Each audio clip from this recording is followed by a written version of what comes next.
Então, vamos abrindo as nossas Bíblias no texto de Romanos, capítulo 1, versículo 18. Se alguém tiver também uma Bíblia na linguagem de hoje, quiser deixar perto para ir comparando, é bem interessante sempre quando a gente pode fazer essa comparação de uma versão e outra.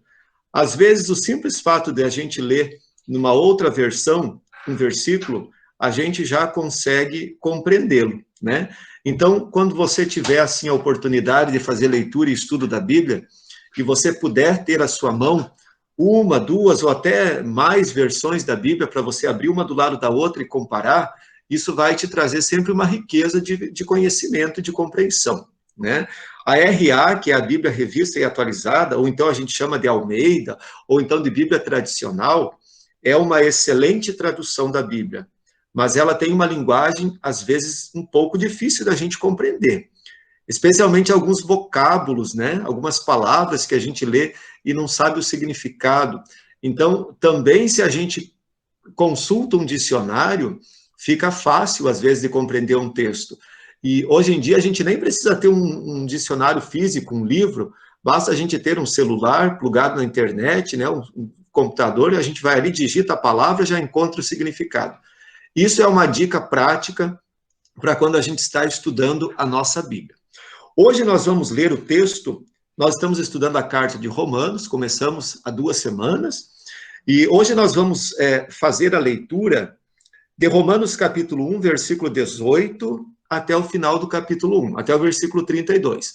Hoje eu não vou projetar, não é que eu não vou projetar porque eu tive dificuldade na semana passada de colocar esse negócio aqui, não é por isso não, é porque vou trabalhar um pouco mais a leitura com vocês, e às vezes eu me sinto mais livre falando sem a projeção, porque a projeção, às vezes, ela me engessa um pouco. Então, nós vamos iniciar no versículo 18, na minha Bíblia e na de vocês, da RA, deve estar como título aí, a idolatria e depravação dos homens. Nós vamos ler isso em alguns trechos. Então, o primeiro trecho que nós vamos ler é Romanos 1, 18 a 23. E aí, alguém que quiser abrir a Bíblia aí rapidinho e fazer a leitura desse texto, Romanos 1, 18 a 23. Pode fazer a leitura, em qualquer versão que você tiver.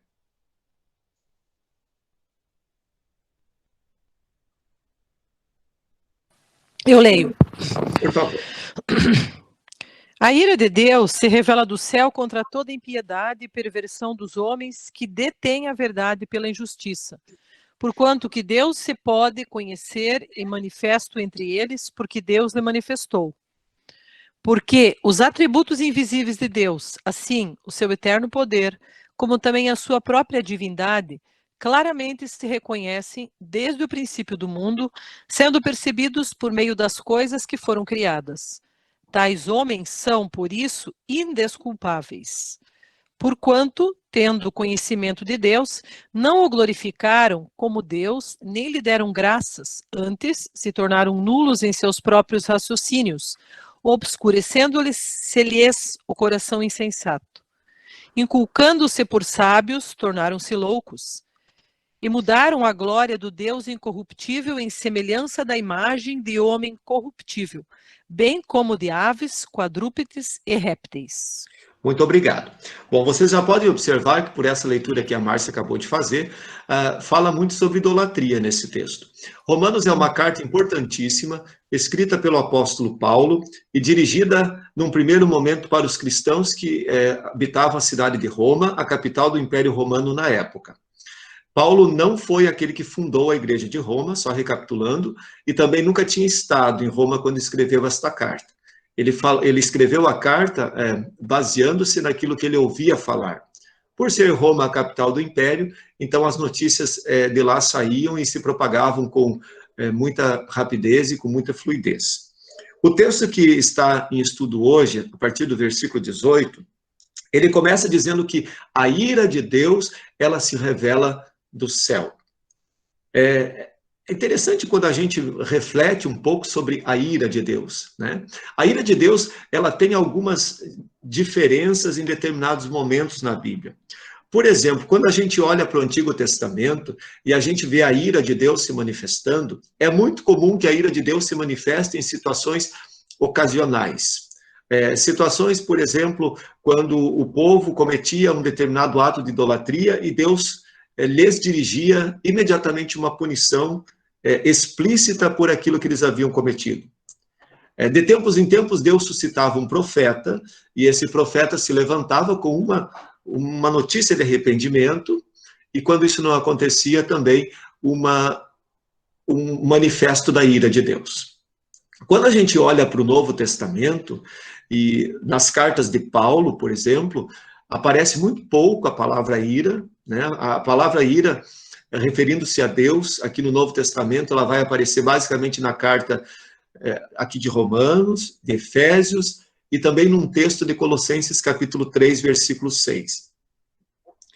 Mas é importante entender que a ira de Deus, ela não tem a ver com Deus ficar encolerizado, ou seja, não tem a ver com raiva. Quando nós pensamos em ficar irado, nós pensamos logo que estamos bravos, né? Estou irado, estou bravo. A ira de Deus não tem a ver com cólera, com raiva, né? Nesse sentido. E, portanto, esta ira de Deus, ela não deve ser entendida como uma moeda de retribuição entre Deus e os seus filhos. Como acontece com as divindades pagãs, por exemplo, onde o fiel faz uma determinada coisa e a divindade, em contrapartida, retribui. Então, não é assim que nós devemos entender a ira de Deus, especialmente nesse texto aqui. Não significa que o toma lá, dá cá, né? Deus não barganha com seus filhos. E esta ira, então, nada tem a ver, eu faço uma coisa boa, Deus me retribui uma coisa boa. Eu faço uma coisa que desagrada a Deus, Deus me retribui com a sua ira. Não é esse o sentido. Então, antes, quando fala da ira de Deus que se revela no céu, ou melhor, do céu, esse texto quer nos lembrar que existe uma lei moral no mundo. Lei moral não tem a ver com moralismo. Lei moral significa que existe uma lei onde Deus revela o certo e Deus revela o errado. E essa lei moral, ela existe, quer as pessoas reconheçam, quer as pessoas não reconheçam isso. Então, a lei moral é a vontade revelada de Deus ao mundo. E, nesse sentido, a ira de Deus, ela está em contínuo andamento, né? No sentido de que a nossa vida toda, a vontade de Deus está prevalecendo no mundo. E quando o ser humano ele foge da vontade de Deus, automaticamente ele acaba colhendo para a sua vida consequências que são naturais, mas que são previstas e avisadas na própria palavra de Deus. Então, nesse sentido, é tão impossível fugir da ira, quer dizer, da vontade de Deus, quanto também será impossível fugir dessa ira no dia do juízo final. Por exemplo, se você olhar no capítulo 2, versículo 5, lá está escrito assim: mas, segundo a tua dureza e coração impenitente, acumulas contra ti mesmo ira para o dia da ira e da revelação do justo juízo de Deus. Então, aquela sensação, aquela impressão de que há muito erro no mundo e de que muitas coisas ficam impunes no mundo, que Deus também não olha pelas injustiças do mundo como algumas pessoas pensam, isso não é verdade, né? Esse versículo diz: alguns acumulam ira a vida toda para o dia da ira. E qual é o dia da ira? É o dia em que Deus, de fato, virá, né? Não no sentido de raivoso, mas no sentido de trazer juízo, salvação e condenação. Então, a ira de Deus, ela é, na realidade, a consequência inevitável do pecado, né? Não do pecador em si, né? Porque o pecador é todo mundo, todos nós somos pecadores, inclusive nós cristãos. Mas quando fala que a ira é o castigo ou a consequência inevitável do pecado, isso tem a ver com vida proposital vivida no pecado. Então, a razão da ira, qual é a razão pela qual Deus ele fica irado, ou que ele manifesta também tanto o seu juízo no mundo? O versículo número 18, ele fala que essa ira de Deus, ela se levanta contra a impiedade do homem. O que vem a ser impiedade? Impiedade é falta de piedade, né? E o que é piedade? Piedade é uma vida de arrependimento, é uma vida de consagração, é uma vida de constante retorno à palavra de Deus, de observância aos preceitos divinos. Então, quando o homem, ele volta as costas para Deus, ele está vivendo de um modo impiedoso, sem arrependimento. E aí é importante lembrar que conhecer a Deus é guiar-se pela sua verdade. E quando o homem rejeita a verdade da palavra de Deus, ele não conhece a Deus. Porque conhecer a Deus, ele ultrapassa as barreiras do nosso intelecto. Então, a razão pela qual a ira de Deus é muitas vezes mal vista, né, por algumas pessoas, por exemplo, como é que Deus, sendo perfeito, pode ficar irado? É porque a gente, às vezes, entende ira no sentido apenas horizontal. Quando nós nos iramos, ficamos bravos uns com os outros, nem sempre, ou na maioria das vezes, essa ira se justifica. No sentido de que nós não conseguimos ter uma ira santa, uma ira perfeita, né? O que é uma ira santa? É a ira que só Deus pode sentir, porque Ele é justo, Ele é santo. Mas, por exemplo, quando você fica irado contra alguém que te ofendeu, você pode dizer que você está 100% correto? Só se você já estiver no céu, né? Então, a razão pela qual nós temos dificuldade de compreender a ira de Deus é porque nós, muitas vezes, nos baseamos na ira entre os homens, que é uma ira, digamos assim, eticamente errada. Então, nesse dilema do homem, né, do homem manifestar a sua ira e de Deus manifestar a sua ira, em meio de tudo isso, irrompe o amor de Deus. E isso que a gente, como cristão, tem que perceber. Que a ira de Deus, ela também, ela traz para a vida do pecador a graça de Deus. Por exemplo, para ficar mais claro, quando alguém vive de um jeito impiedoso, quando alguém escolhe proposital viver no pecado, e ele chega ao ponto crítico de ser excomungado de uma congregação, por exemplo. Ali você pode dizer, ali está se manifestando o juízo de Deus. Sim, a lei. Mas com que propósito? Com que propósito você se submete a uma cirurgia que o médico faz e que dói e que causa muitas vezes um sofrimento na recuperação e tudo isso com vistas a ficar bom? Da mesma forma, no meio da ira de Deus, ou em meio a toda essa ira, que é o juízo, né, ainda enquanto nesse mundo, nós precisamos olhar para isso como um gesto incrível da graça imerecida de Deus. Porque esta ira, no sentido de Deus denunciar o pecado, ela está o convite para o arrependimento. Então, nesse sentido, o objetivo de Deus é arrebatar o homem das consequências finais do pecado e salvá-lo da ira que, na realidade, nós somos todos merecedores, né?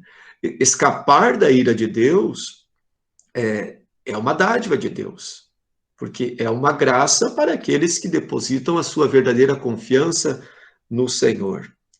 Versículo 19, ele vai falar assim: porquanto o que de Deus se pode conhecer é manifesto entre eles, porque Deus lhes manifestou. Quando falo em manifestar, lembra a epifania. Epifania quer dizer revelar, tornar público, tornar descoberto aquilo que estava encoberto. E aí ele está dizendo que Deus, ele manifestou aquilo que pode ser conhecido a respeito de Deus. Então, quando a gente olha, por exemplo, a criação de Deus, né? No versículo 20 vai falar isso. Porque os atributos invisíveis de Deus, assim o seu eterno poder, como também a sua própria divindade, claramente se reconhecem desde o princípio do mundo, sendo percebidos por meio das coisas que foram criadas. E por isso, diz ele, tais homens são indesculpáveis. Bom, a criação de Deus, ela testemunha da existência de Deus.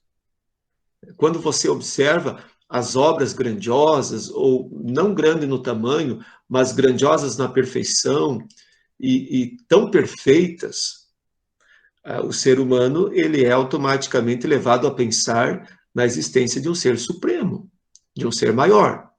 Alguém pode ler aí rapidamente Atos 14, 15 a 17? Atos 14, 15 a 17. Quem encontrar pode ler. Atos 14, 15 a 17. E dizendo: Senhores, por que fazeis essas coisas? Nós também somos homens, de natureza semelhante à vossa, e vos anunciamos o Evangelho, para que dessas práticas vãs vos convertais ao Deus vivo, que fez o céu, a terra, o mar e tudo que neles há. Até aí? Até o 17. O qual nos tempos passados permitiu que todas as nações andassem nos seus próprios caminhos, contudo não deixou de dar testemunho de si mesmo, fazendo o bem, dando-vos chuva do céu e estações frutíferas, enchendo-vos de mantimento e de alegria os vossos corações.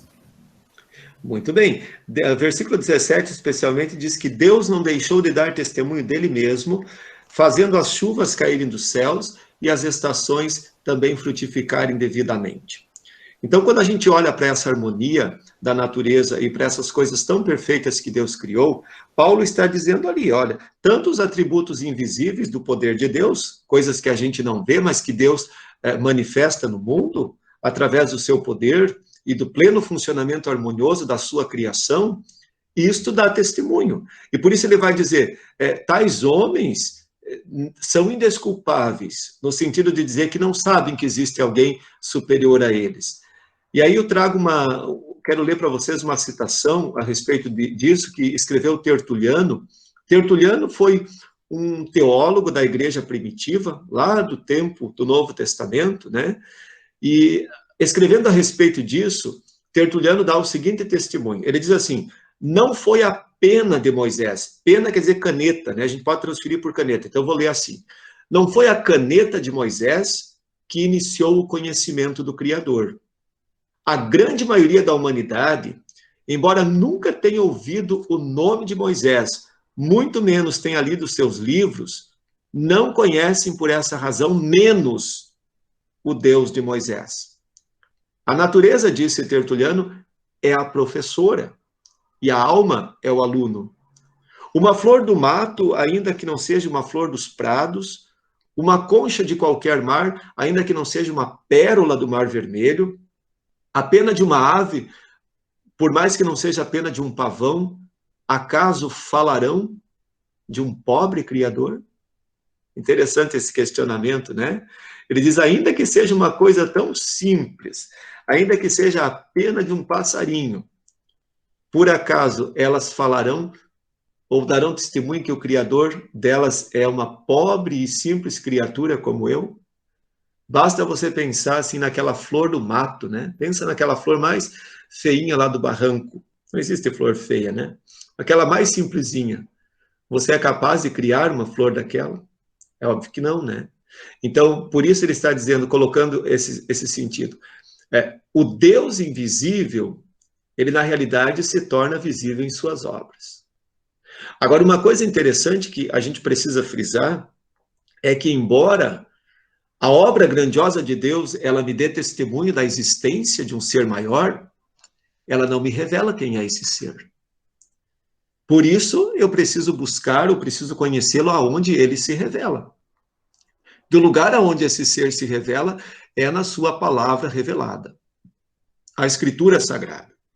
Continuando no versículo 21, ele vai dizer assim, porquanto, tendo conhecimento de Deus, então está falando daqueles que contemplam a obra grandiosa e mesmo assim ficam indiferentes, mesmo tendo conhecimento de Deus, não o glorificaram como Deus e nem lhe deram graças.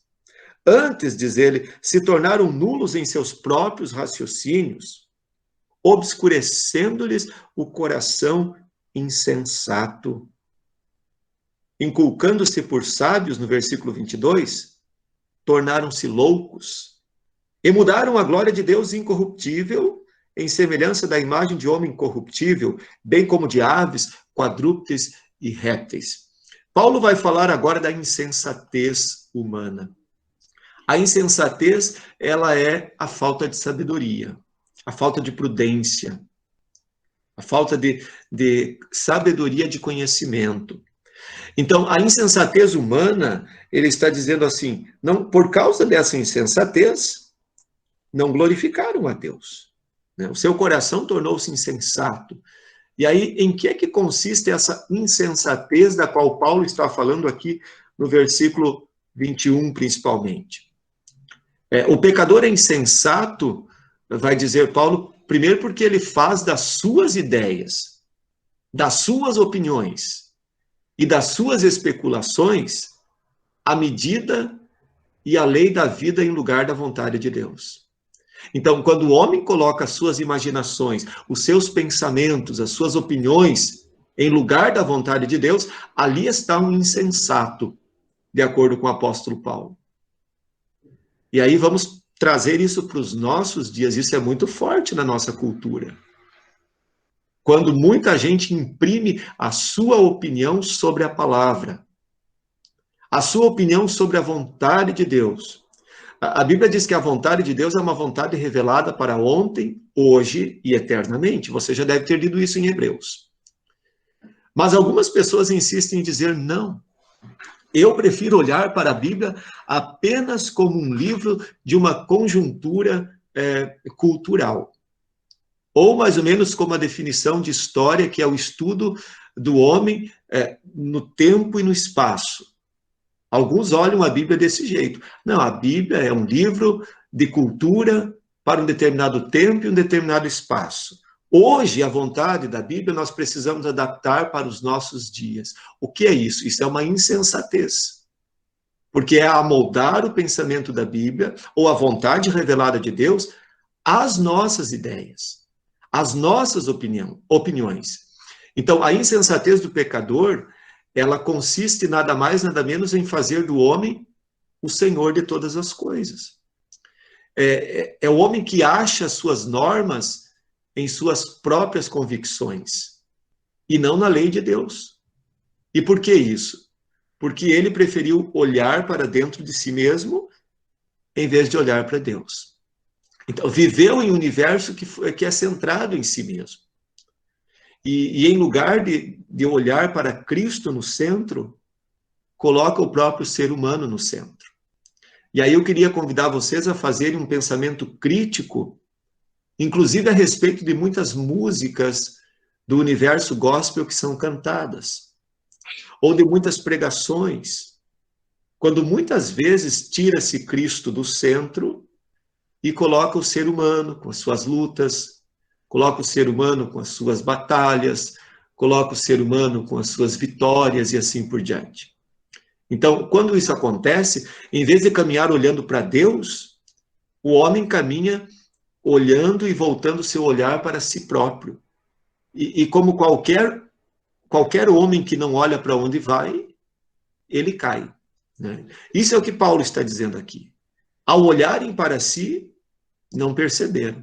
Tornaram-se insensatos. Né? Tornaram nulos os seus próprios raciocínios, obscurecendo-lhes o coração. Quer dizer, é importante entender que a razão, o raciocínio, é um presente de Deus, para que seja bem usado. Nós precisamos da razão.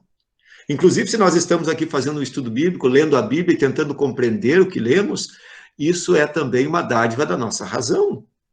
Mas essa razão precisa ser submetida a Deus. E quando nós submetemos Deus à nossa razão, então nos tornamos loucos e insensatos, na linguagem do apóstolo Paulo. Ou aquilo que diz o versículo 22, inculcando-se por sábios, tornaram-se loucos. E aí, qual foi o resultado prático dessa insensatez? Aqui no texto de Paulo, no versículo 23. Olhem lá. Mudaram a glória de Deus, incorruptível, quer dizer, intocável, perfeita, que não se mancha, em semelhança da imagem de homem corruptível, defeituoso, que se desmancha, que se estraga, bem como de aves, quadrúpedes e répteis. Do que Paulo está falando aqui? Está falando da idolatria. Está falando das imagens, da adoração à criatura em vez do Criador. A glória de Deus, ou a glória que é devida unicamente a Deus, ela foi mudada em imagens de formas humanas e animais. E isso é importante lembrar do contexto do Império Romano, onde existiam muitas divindades, tanto humanas, em figura de homens, como também divindades em forma de animais, e figuras que também misturavam corpo de animal com cabeça de homem, ou o contrário, cabeça de homem com corpo de animal. Então, qual é a raiz pecaminosa da idolatria? Idolatria quer dizer prestar culto a qualquer coisa que não seja Deus. E esse prestar culto tem a ver com depositar confiança. Um exemplo, tem gente que na virada do ano novo coloca uns grãozinhos de alguma coisa dentro da carteira para dar sorte para o ano inteiro. Ou então coloca uma moeda dentro da chaleira para ferver, para ter dinheiro para o ano inteiro. Isso é uma idolatria. Porque você está depositando confiança naquela sementinha, naquela moeda. Então, idolatria, ela também ultrapassa o culto ou a confiança que se tem diante de uma imagem. Ela também vai para as coisas que às vezes você acha mais inconsequentes ou indefesas na vida. Quem usa, né, aquelas figazinhas assim, ou faz figa com o dedo, isso tudo é uma idolatria. Então, a raiz pecaminosa da idolatria, no fundo, ela é o quê? É o egoísmo. O homem fabrica um ídolo, ele leva para esse ídolo as suas ofertas, apresenta as suas orações, e por que ele faz isso? Ele faz isso a fim de que sejam promovidos os seus próprios esquemas e os seus sonhos próprios. Por que a pessoa bota a sementinha dentro da carteira? Ou anota não sei do que, ou usa uma roupa de determinada cor no ano novo, porque ele quer atrair para ele algum propósito. Então, todo o seu culto é por causa de si mesmo, e não por causa de Deus. E agora a gente pode trazer isso para dentro do cristianismo. A gente escuta muita gente dizendo assim, eu estou fazendo uma campanha. Estou falando agora do contexto das igrejas cristãs, principalmente do mundo evangélico. Estou fazendo uma campanha, estou numa campanha de oração, qual é o objetivo daquela campanha, muitas vezes? É porque a pessoa está em busca de um bem, em busca de uma coisa material, em busca de uma cura, etc. e tal. Então, ele está fazendo aquele esforço, aquele culto, aquela campanha, é por causa de quem? Dele mesmo. Então, veja, a raiz da idolatria é o orgulho humano. Então, na totalidade dessa passagem aqui de Paulo, nós somos confrontados face a face com o fato de que a verdadeira essência e a base do pecado é, na realidade, colocar a si mesmo no lugar de Deus. Foi isso que fez Adão e Eva, ou que fizeram Adão e Eva. Eles se colocaram como juízes no lugar de Deus. Juízes no sentido de que Deus disse a eles uma revelação e eles preferiram desobedecer e confiar ou fazer o teste, né? Então, o pecado é que o homem se adore a si mesmo em vez de adorar a Deus. Esse é o problema do pecado, né? E tudo que me leva a colocar o ser humano à frente, então isto traz um problema para a teologia bíblica cristã. Vamos olhar o Salmo 106, versículo 20. Alguém aí pode olhar e ler? Salmo 106, verso 20.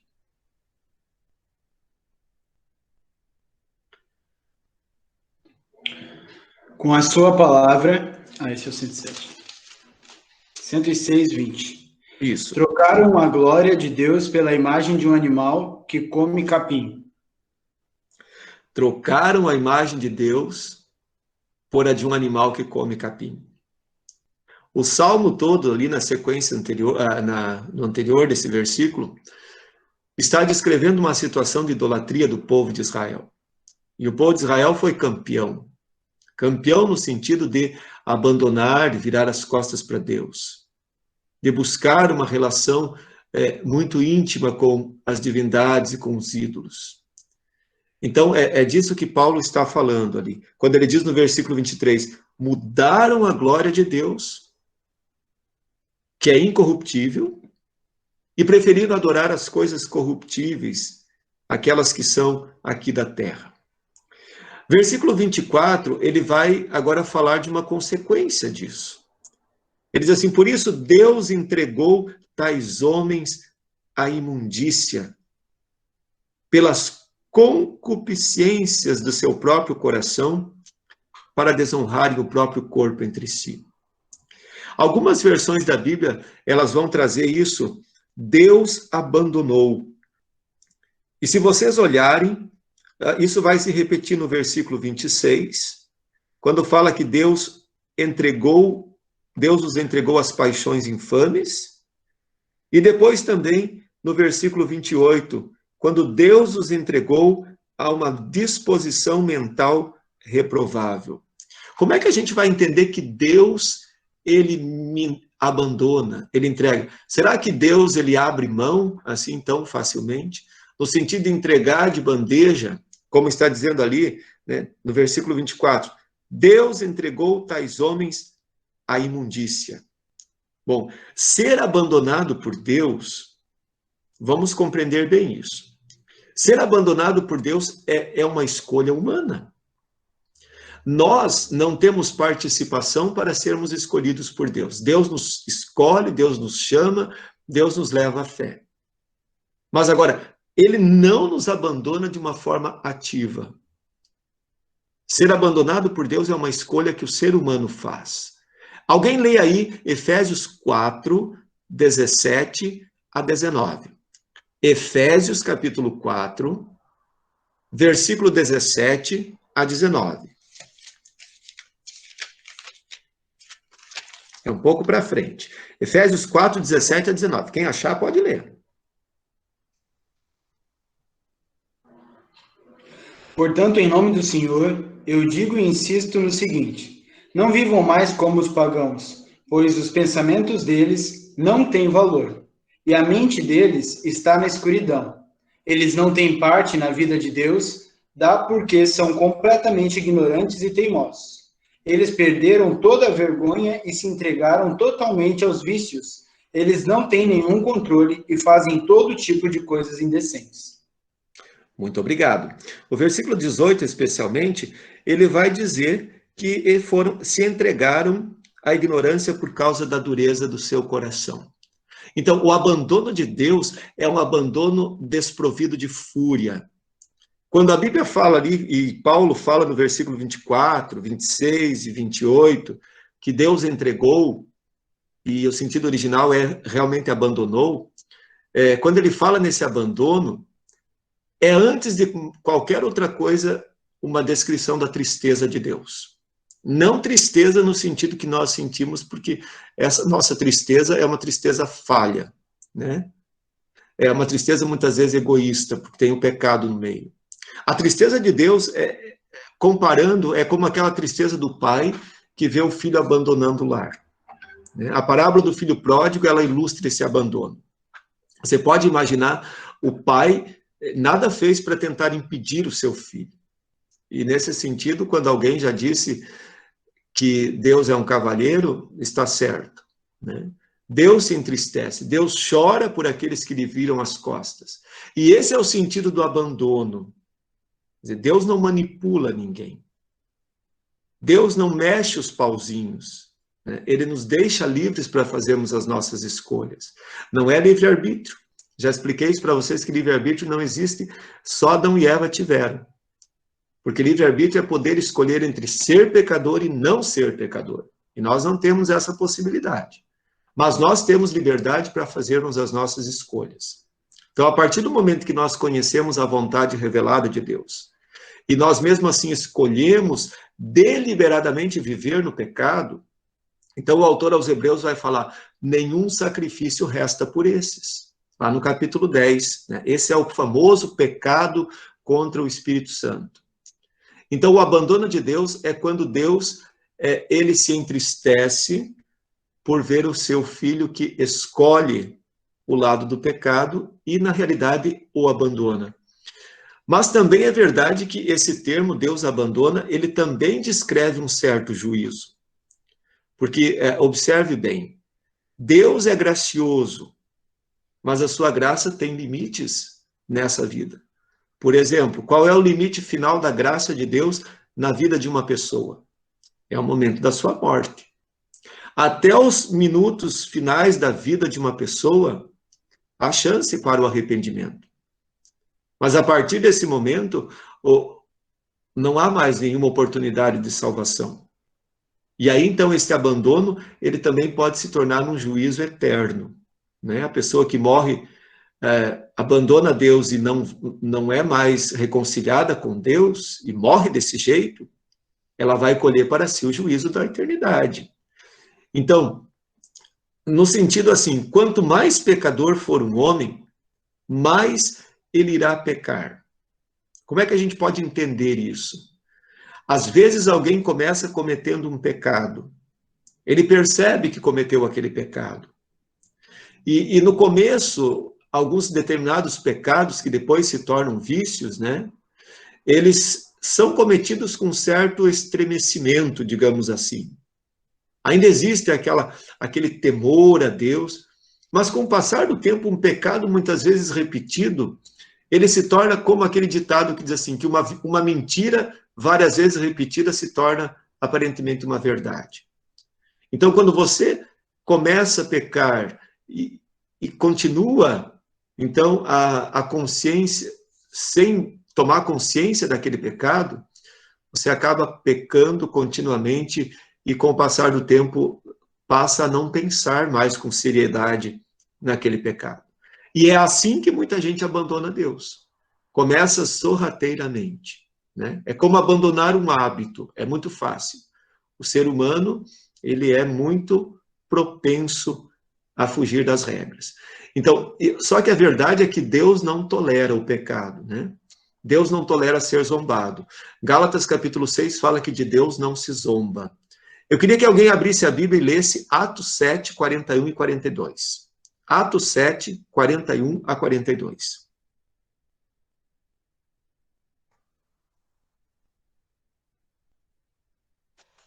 Quem encontrar, manda ficha. Naqueles dias fizeram um bezerro e ofereceram sacrifício ao ídolo, alegrando-se com as obras das suas mãos. Mas Deus se afastou e os entregou ao culto da malícia celestial, como está escrito no livro dos profetas. Ó casa de Israel, porventura me oferecestes vítimas e sacrifícios no deserto, pelo espaço de 40 anos? Ok. Veja, o versículo 42 fala... Obrigado, Adriano. O versículo 42 fala que Deus se afastou e os entregou ao culto da milícia.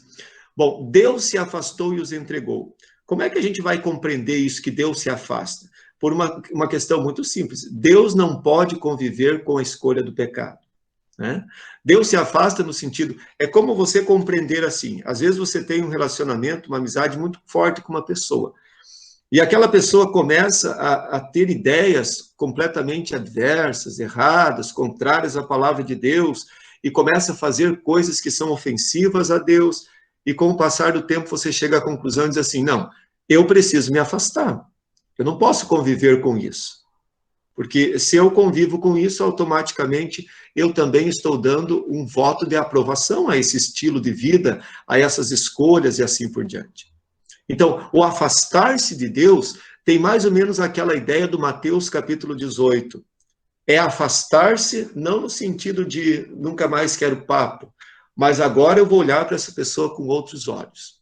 Não mais com os olhos de comunhão, mas com os olhos de alguém que é prospecto na fé. Ou seja, alguém que é alvo da missão. Né? Muitas vezes é isso mesmo. O excomungar alguém não tem a ver com jogar ele às traças, mas tem a ver com fazer missão com aquela pessoa. Começar de novo, zerar aquela pessoa e começar a evangelizar ela outra vez. Ali, voltando para o versículo 24, o apóstolo Paulo vai dizer que foram as concupiscências do próprio coração que entregaram esses homens à imundícia. Bom, a palavra concupiscência, no original, é a palavra epitomia. E essa palavra epitomia, ela tem como sentido um esforço para alcançar o prazer. Então, o que é concupiscência? Alargando um pouco mais o conceito. Concupiscência é um prazer que desafia toda a razão. É perder o juízo, é perder a cabeça. É um desejo apaixonado pelos prazeres proibidos.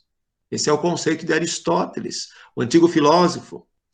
É uma loucura provocada pela falta de honra, pela falta de prudência, que é nada mais do que o juízo, e pela falta da decência, que é o decoro, né, a dignidade, uma vida correta. Em outras palavras, concupiscência é um modo de vida de quem mergulha no mundo e perde totalmente o conhecimento de Deus. Então, Paulo está dizendo isso, olha, foi o abandono, foi vocês terem mergulhado no mundo que os tornou desse jeito, insensatos. Então, Deus usa, de certa forma, a própria perversão dos homens para punir a sua impiedade. Por exemplo, quando as pessoas escolhem viver no pecado, escolhem vidas pecaminosas, elas, de uma certa forma, atraem para si mesmas o juízo de Deus, porque elas desonram a si próprias perante os demais.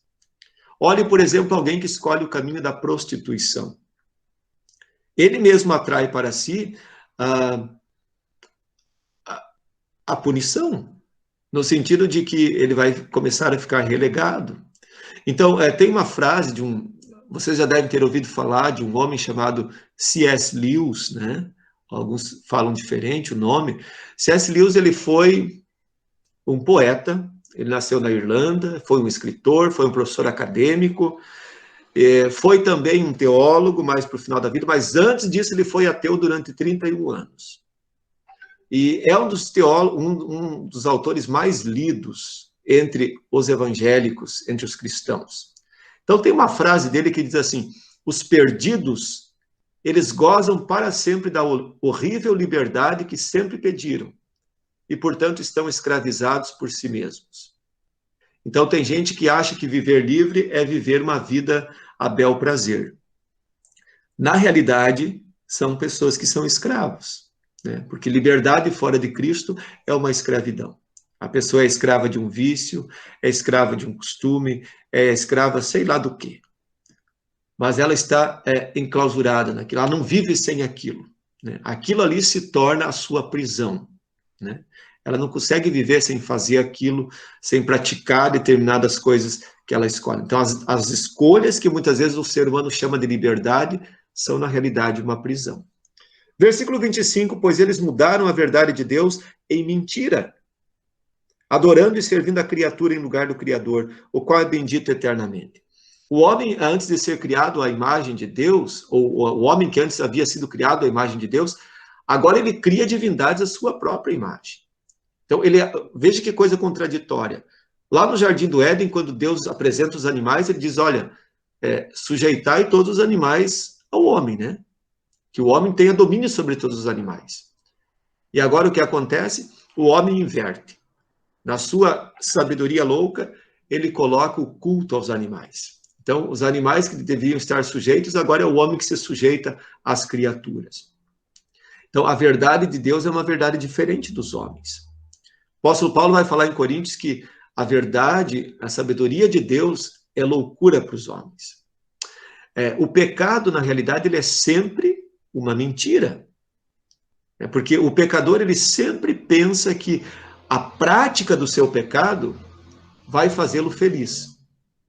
Mas, no fundo, esse pecado, com o passar do tempo, ele arruína a sua vida. E Paulo estava querendo chamar a atenção para isso.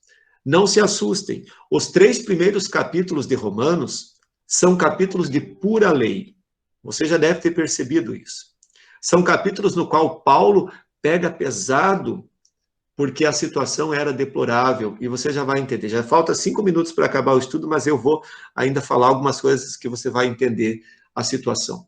Bom, o pecado, eu já disse, ele é sempre uma mentira, né? O pecado tem a ver com ser abandonado às gratificações dos seus próprios desejos e sensualidades. E no final do versículo 25, Paulo reforça aquilo que precisa ser a verdade no coração de um cristão, né? Que é a honra ao nosso próprio Deus, ou ao único Deus. Rapidamente, para a nossa conclusão, peço que alguém leia do versículo 26 até o 32. Mas tem que ser uma leitura bem fluida, bem rapidinha. O tempo está urgindo. Romanos 1, 26 a 32. Por causa das coisas que essas pessoas fazem, Deus as entregou a paixões vergonhosas, pois até as mulheres trocam as relações naturais pelas que são contra a natureza. E também os homens deixam as relações naturais com as mulheres e se queimam de paixão uns pelos outros. Homens têm relações vergonhosas uns com os outros e por isso recebem em si mesmos o castigo que merecem por causa dos seus erros. E como não querem saber do verdadeiro conhecimento a respeito de Deus, ele entregou os seres humanos aos seus maus pensamentos, de modo que eles fazem o que não devem. Estão cheios de todo tipo de perversidade, maldade, ganância, vícios, ciúmes, crimes de morte, brigas, mentiras e malícia. Caluniam e falam mal um dos outros. Têm ódio de Deus e são atrevidos, orgulhosos e vaidosos. Inventam maneiras de fazer o mal, desobedecem aos pais, são imorais, não cumprem a palavra, não têm amor por ninguém e não têm pena dos outros. Eles sabem que o mandamento de Deus diz que aqueles que fazem essas coisas merecem a morte. Mas mesmo assim, continuam a fazê-las e, pior ainda, aprovam os que fazem as mesmas coisas que eles fazem. Muito obrigado. Boa leitura, obrigado.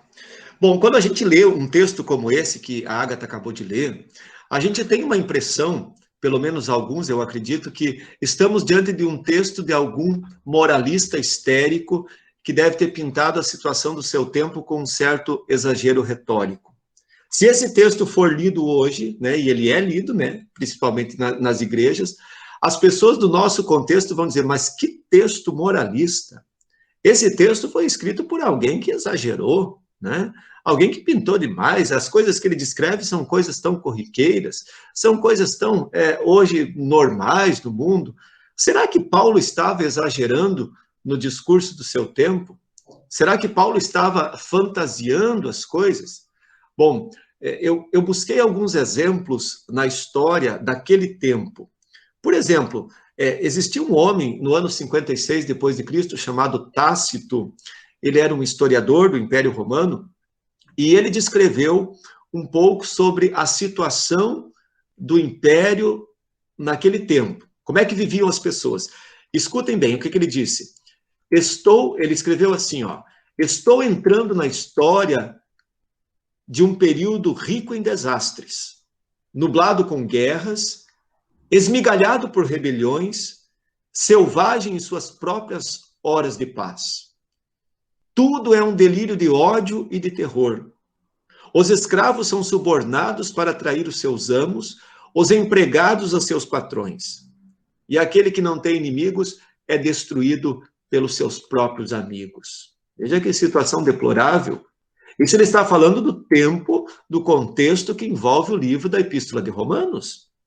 Existiu também um crítico literário naquele tempo chamado Juvenal, ele é apelidado de satírico, e ele escreveu o seguinte, a terra já não produz nada mais que homens maus e covardes. Por isso Deus, quem quer que seja, olha para baixo, ri-se deles e os despreza. Para o pensador, era uma época em que as coisas pareciam estar fora do controle. Você pode ter percebido isso. Existiu também no ano 65 um filósofo chamado Sêneca. Esse filósofo também foi advogado, ele nasceu na Espanha, mas ele viveu e morreu na cidade de Roma. E ele escreveu o seguinte, é uma época comovida pela agitação de uma alma que já não se governa a si mesma. O dinheiro se tornou a verdadeira ruína da honra e de todas as coisas. As mulheres se casam para divorciar-se e se divorciam para se casar. Qualquer semelhança com o contexto dos nossos dias, infelizmente não será uma mera coincidência. Uma outra coisa que se relata do contexto cultural dessa época é que as damas romanas, digamos assim, costumavam servir de prostitutas. Isso significa as mulheres também consideradas mulheres de família da época. Por exemplo, existia uma mulher chamada Agripina, você já ouviu falar dela? Agripina é a mãe do famoso imperador Nero. Agripina, ela foi a quarta esposa de Cláudio. Cláudio foi imperador romano, e essa imperatriz, Agripina, depois ela foi morta pelo próprio filho Nero, né, para conseguir manipular o poder. Ela abandonava o palácio real durante as noites e ela ia para um bordel, servir de prostituta. Dos 15 primeiros imperadores de Roma, 14 deles eram homossexuais. E por isso, então, lá no versículo 16, olhem agora para o contexto. Será que Paulo estava exagerando quando escreveu isso? Ou ele estava descrevendo o contexto do seu tempo? Por isso, no versículo 16, se você voltar lá, ele vai dizer: eu não me envergonho do evangelho. Não se envergonhar do evangelho é assumir postura de vida que seja alinhada com a revelação da palavra. Então, Paulo não está exagerando. A sociedade romana estava mergulhada na devassidão, nos vícios. E Paulo sabia que o mundo necessitava de salvação. Mas ele sabia que só Deus poderia fazer isso. Por isso, o versículo 26 vai dizer que Deus os entregou às paixões infames. É como imaginar o médico cujo paciente é rebelde e o médico não tem mais o que fazer por ele. Se ele não segue as recomendações do médico, então ele é entregue às suas próprias escolhas. Então esse abandono, ele tem a ver com a recusa de levar a sério a advertência da palavra de Deus, de tratar com seriedade, né, de desprezar a consciência. Martinho Lutero dizia que quando a gente vai contra a nossa consciência, a gente peca. Por quê? Porque Deus colocou dentro de nós uma vontade natural. Lá em Romanos 2, versículo 15, só para nós terminarmos, está escrito assim: estes mostram a norma da lei gravada no seu coração, testemunhando-lhes também a consciência e os seus pensamentos, mutuamente acusando-se ou defendendo-se. Deus coloca no ser humano o conhecimento natural da lei.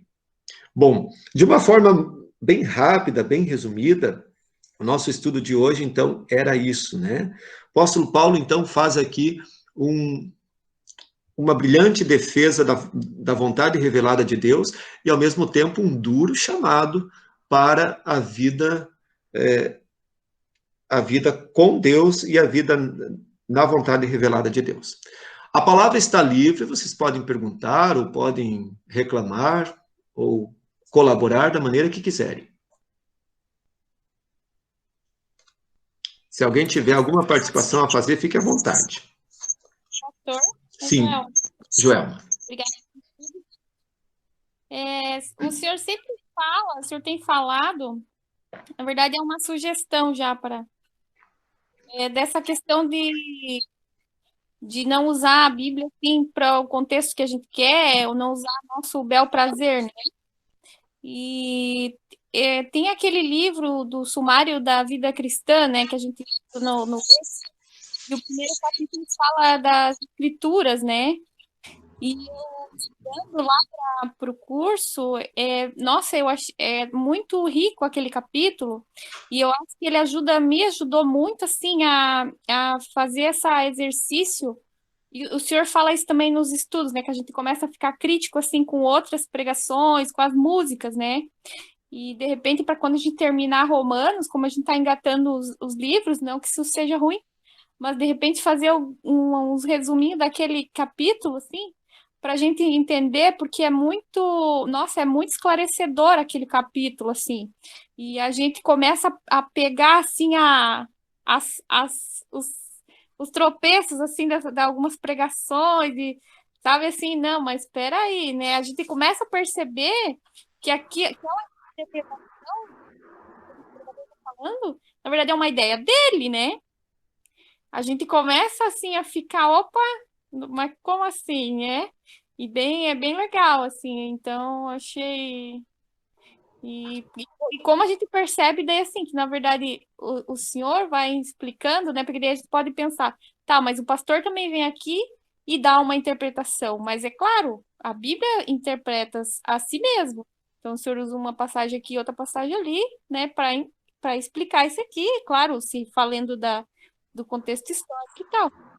Mas é bem interessante ficar como sugestão, porque acho que esse capítulo lá daquele livro, todos são, mas esse é bem útil nessa parte de estudar.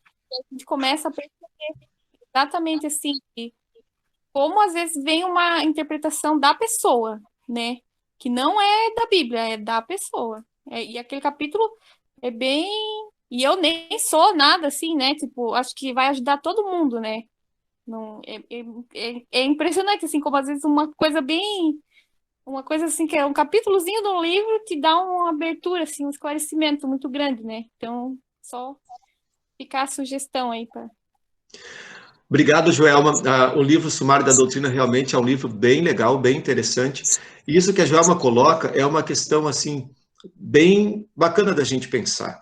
Depende de como você encara a palavra de Deus, todo o resto vai depender disso, né? Porque hoje existe muita gente que desconhece a questão doutrinária da Bíblia.